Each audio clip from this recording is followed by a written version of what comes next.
And because it's being recorded, so when we're done, you just have to come up here and stop it. Okay. Okay. And then you can just advance or stop. Yes. Okay. Yeah. Okay. So once I'm in, if you want to step away, that's fine. But listen for the door because everyone's going to stop. Okay. So, Did he already go? he did. I saw a white SUV. Was that him? No, he has a black Jeep. Okay. I saw, and I thought it was there, and I didn't know the job. He's got a black he bought. I was really proud of him. His friends and all said he should go and buy a new car. And he's like, oh. So he bought a 2009 Jeep, but it had one order. It's 5 o'clock, so we'll call the meeting to order. I don't think we have any yet. No Introductions right made. on the body. So we'll get right to Margaret. Can you hear us, Margaret? Yes, I can, Larry. Hello. How are you? We're ready to go. Okay, well, thank you, everyone. It's really nice to be with you, and I'm excited and hopeful about our opportunity this evening. I encourage you to interrupt me with questions, and you know, sometimes that's hard to do because I do like to talk. So make sure that you cut in and with any questions as we go through the process. I wanted just to remind you that we are talking about, this is session 2 of a 4-part series. Last time we talked a little bit about the fundamentals of quality governance. Tonight we're going to talk about full board engagement and how that sets the standard for excellence in board service. And then ultimately we'll be talking next time about, not necessarily about fundraising as a strategy, but how we create energy using fund development and a community engagement process that brings resources together for the good of your community, and how the hospital and clinic system really creates that. And then ultimately we'll be talking about ambassadorship. So just to remind you, this is session 2 of that process. I want to just introduce our topic today to talk about the fact that the board really sets the tone. One of the things that your board assessment was very strong, and every members to a person identified that you want to be known as being a strong, capable organization. You want to be locally owned and controlled, and you want to have that sense of independence and community responsiveness.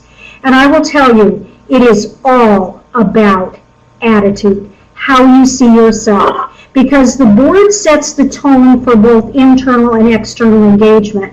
I had a wonderful opportunity, and I'll share with you in a little bit. I just came back from Montana, where I got to go to the 9-state governance conference that is put on by 9 state hospital associations collaboratively.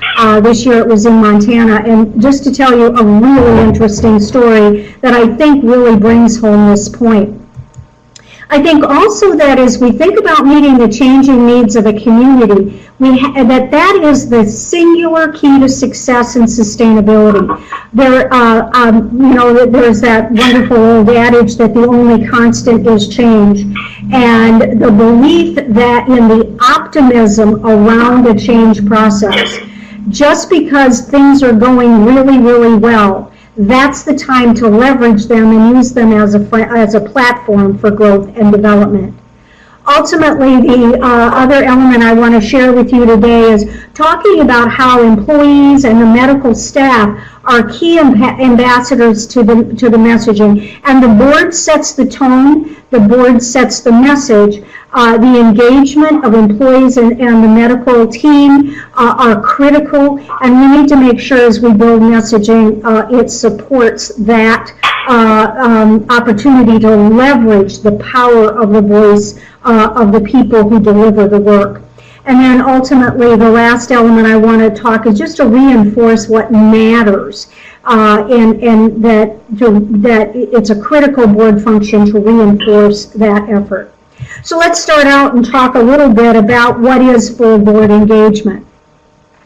And Active engagement at the board level means that the board is working to become optimally more efficient, more effective, more strategic, more generative in its work. And we've talked about those words, the tactical work is the implementation work done by your CEO under the leadership of your CEO, by your staff leadership team and your executed service team. Strategic leadership is setting that strategic direction for the organization, and ultimately many boards are able to work heavily at the strategic level without dipping down into the operations level and maintaining clear boundaries around that. But there's another level, and that level is a generative level. And that's what I would hope that you aspire to, is being generative. What are the questions that we should be asking as a community? What are the questions that should drive us forward? Not necessarily the strategic work is important. How are we going to make the best use of the resources we have available? How are we going to meet the needs of our community?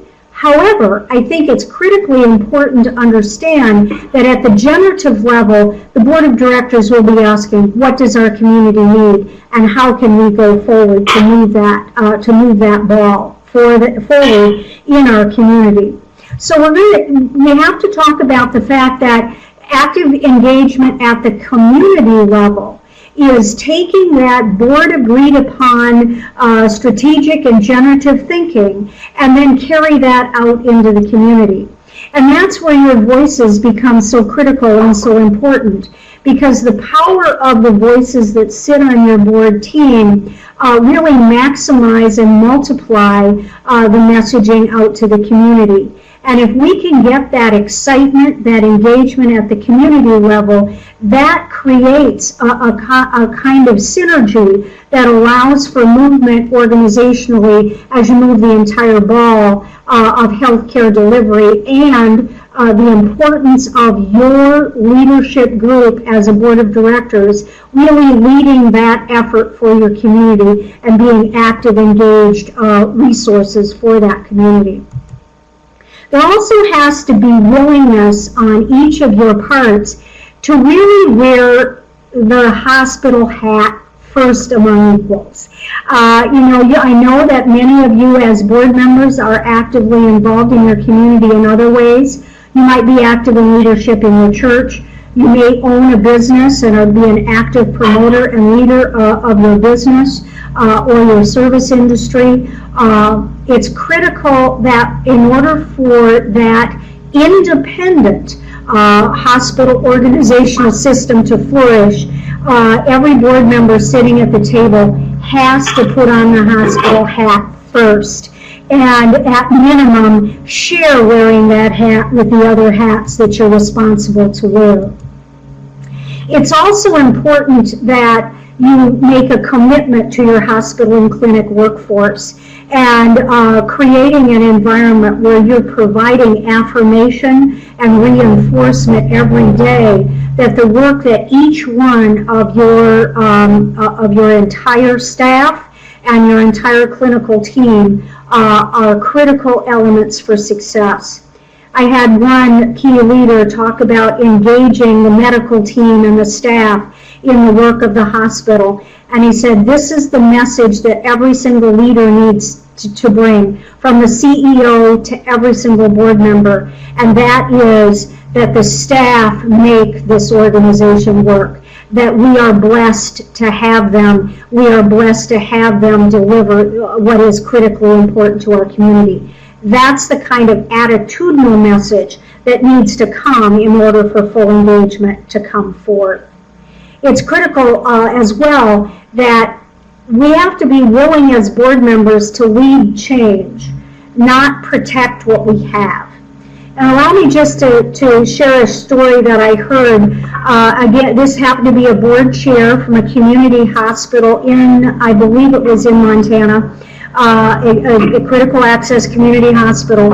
And the board chair was making a statement in preference to asking a question to one of the key speakers at the conference.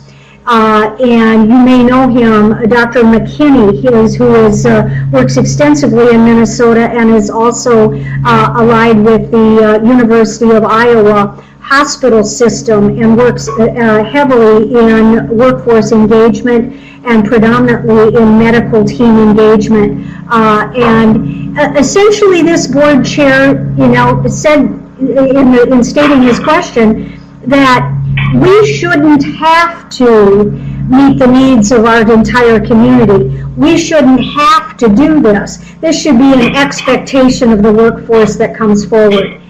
And my immediate reaction, and you could tell just from the kind of the let out of breath in the room, that if we have that kind of attitude going in, we're not going to have the kind of willingness to champion forward and lead change going out.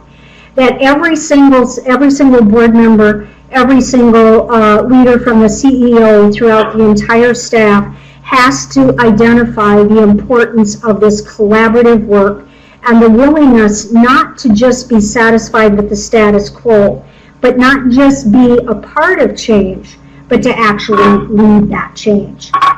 And then ultimately, it takes a willingness to be an active listener moving forward. And the critical nature of that active listening creates an environment where boards are at their highest level of accomplishment.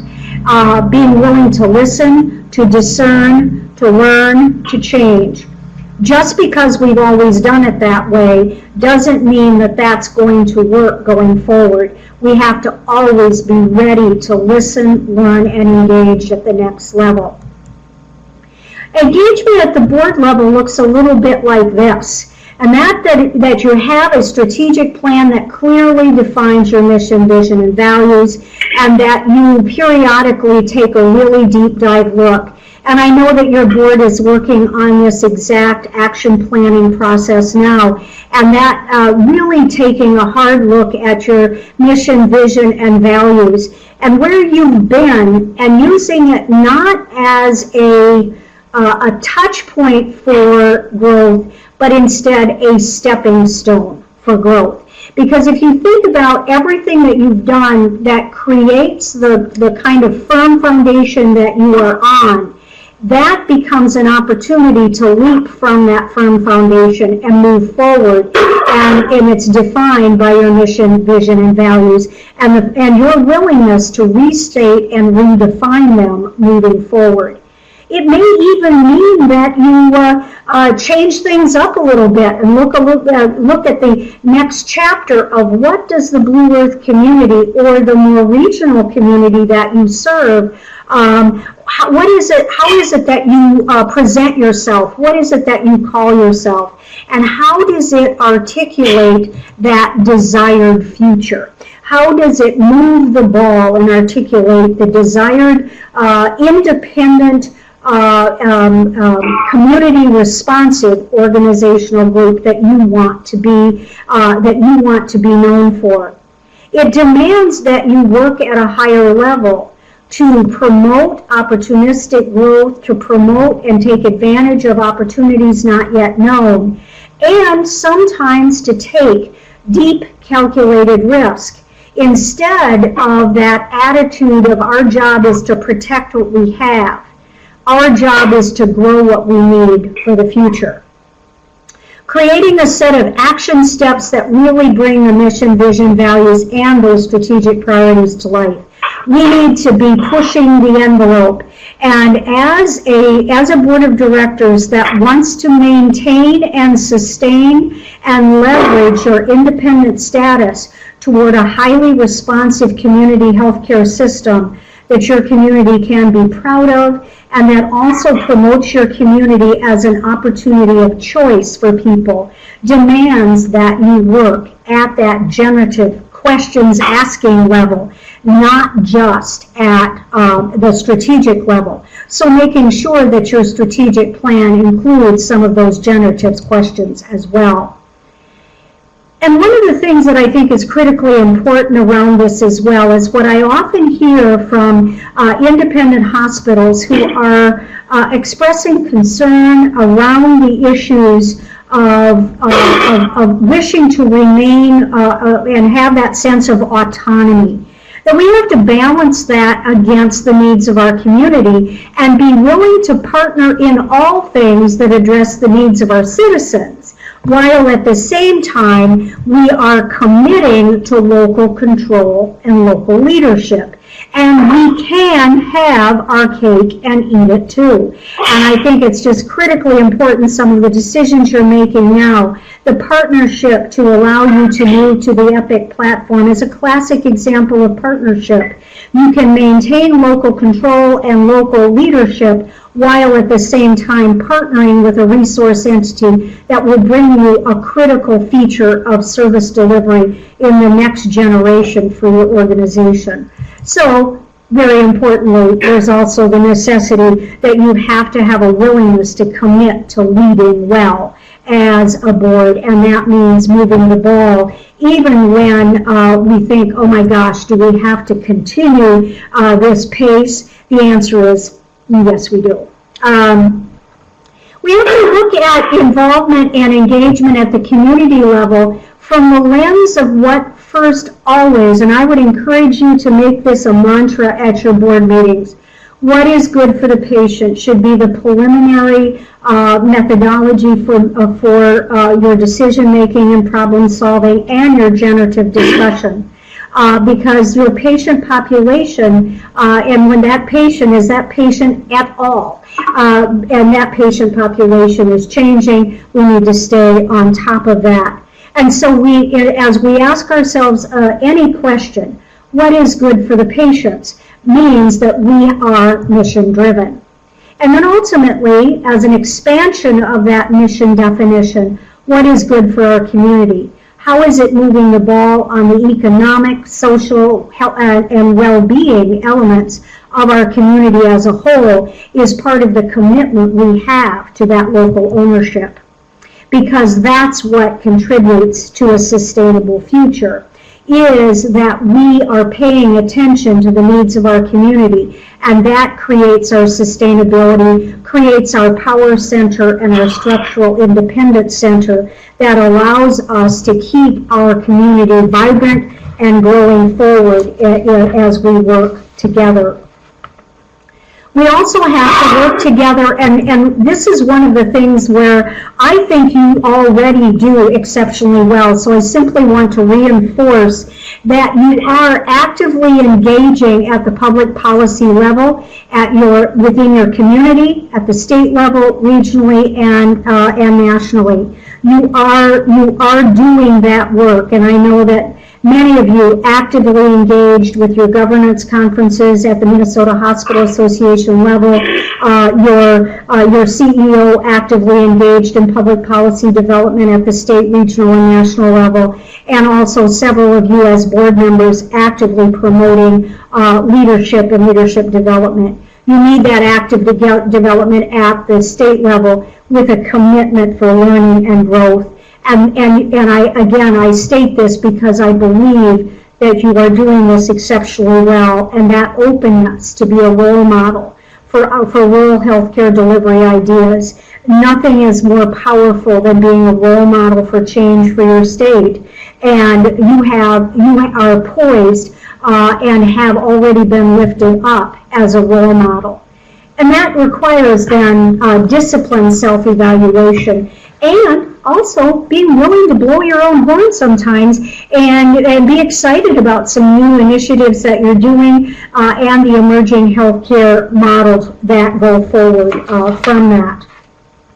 But it's also critical for us to be a leader at the regional and national level, and that active promotion of what is working being brought forth. And I'll say it again, you need to toot your own horn sometimes and move the ball forward in order to make sure that as you lift yourself up, you put yourself out for evaluation. There's no doubt about that. but that evaluation can be critically positive and powerful, because that attention can bring resources into your organization, can bring leadership into your organization. Anytime you're asked, how did you do that? You are getting better at what you do. So your board being asked, how do your board committees work, and why your board organizationally seems so inclined and synergistic? How can we make that happen? Every time you share your knowledge and skills with others, you're getting better. And that's one of the opportunities that you have at your state, regional, and national level. You have an opportunity to really be an active voice and promote public policy and be a leader at the table in public policy. Being willing to speak up in planning meetings, being a part of task forces on rural health care, actively engaging in moving the ball, and acknowledging and promotion of your individual staff, your providers, your staff, your leadership, your executives, and really lifting yourselves up as a model for rural health care gives you a responsibility then to be better yourself. So the willingness to put yourself out there, the willingness to try new things and be a bit on the leading edge, and hopefully not quite at the bleeding edge of change, really creates a synergistic opportunity. And as when we talk about how it leverages and brings resources back into your community, these are exactly the kinds of behaviors that set you up for those opportunities for specific initiative funds, grant funding, other kinds of opportunities, local community active development engagement to move the ball forward. You have to have a steadfast commitment to positive sentiment. We are doing things well in quality health care, and we want to share that with you. Just a critical nature of having a positive sentiment override moving forward. So I would say in summary, before we take specific questions, get excited about the work that you do as a leadership body. I would hope that you could be excited about the new opportunities. And I would ask you to think about, as you prepare yourself to come to each of your board meetings, think about the opportunity you have to sit at the board table and say, we're really good at what we do, how can we be better?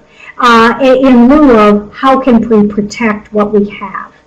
And if we find ourselves in that protection mode, in that, and I'll use it for want of a better word, that kind of, we got to get more efficient, we just got to be more efficient. When we're in that mode, we can't be thinking outside into the new world, into the new opportunities. So you really have to bring a sense of positive sentiment and positive sentiment override into your board meetings, and encourage that your staff, your CEO and leadership team, your medical staff providers are reinforced for those kinds of promotional and provocative efforts. Lift them up and really create an environment to move forward that moves the ball. And by affirmation, we then create that positive sentiment. You have to be willing to partner and not be uncomfortable about creating alliances, individual partnerships, but remember, you're in charge. Local control matters, local autonomy in the delivery of your system, coupled with local opportunity, coupled with regional and other systems opportunity. Be partner with all who present opportunities to make your community health care better. You don't have to align with an organizational system in order to partner with them for the specific services, resources, and opportunities that are necessary to complement and complete a well-rounded healthcare delivery system that meets the needs of your individual community. And that means you need to be a leadership team that's working together, assuring that others will not be needed to come in and lead your organization forward because you're not. if you lead your local control of your hospital and health system and move it effectively and are strong, capable leaders, there will not be a need to look outside your organizational system to bring in external leadership or external influences. The only reason you would need to do that is if you're not creating synergy, positive outcome, and opportunity moving forward. So, critical element, be excited about your work. Partner with everyone that meets the needs of your community so you can have a well-rounded healthcare system. And also remember, if you're leading well, there is no place for others to come in and lead you. So I'd ask for any questions that you might have about how we create that engagement opportunity moving forward. We've got about 5 minutes available. Yes. If people do have questions, so go ahead.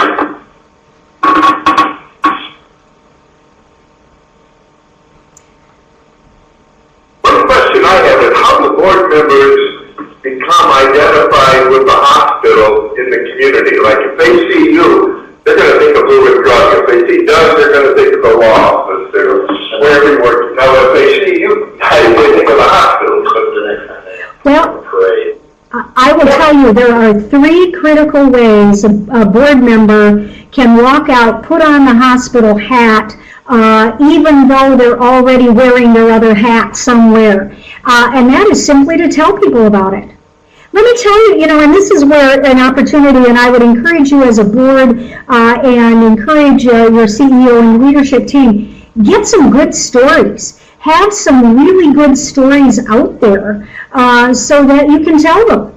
And say, you might not, and part of it is just being approachable as a board member and also being proactive. A board member who never just reminds a community member or reminds people in a group or at their Lions Club or Rotary Club that they happen to sit on the board, that sometimes you have to just tell people. Guess what? I'm sitting on the hospital board. Let me tell you a really wonderful story about what's happening in our healthcare system. We are really running a top shelf organization, and here's how we're doing it. We're bringing in a specialist, or we've got 9 staff people who are celebrating 30 years of employment with their organization. Have those little stories available and help each board member to make sure and practice those little stories so that you can walk out into the community and say, oh yes, I'm aligned with, and that's my job and that's what I do, but let me tell you about my passion. And then it becomes, I'm a board member of our community hospital and this is what we're doing for you.